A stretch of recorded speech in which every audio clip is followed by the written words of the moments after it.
Cancer দেখে যদি এই দোয়াটা আপনি বিশ্বাসের সাথে পড়েন, জীবনে কোনোদিন ক্যান্সার রোগে আক্রান্ত হবেন না।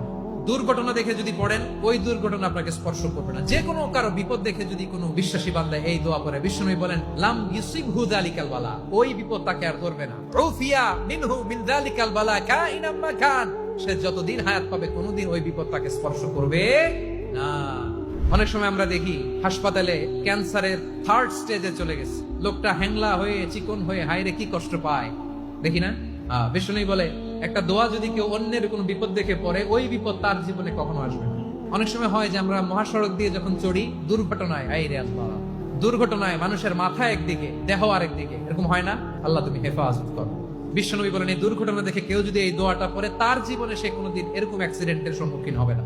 শুনবেন, বিশ্বনবী বলেন অন্যের বিপদ দেখে কেউ যদি পড়ে আলহামদুলিল্লাহিল্লাযী আফানি মিম্মা বাতালাকা বিহি ওয়া ফাদ্দালানি আলা কাসীরিন মিম্মান খালাকা তাফদীলা, মানে প্রশংসা সে আল্লাহর, যে আল্লাহ তাআলা তোমাকে যেই জিনিস দিয়ে পরীক্ষা করেছে আমাকে ওইটা থেকে বাঁচিয়ে দিয়েছে।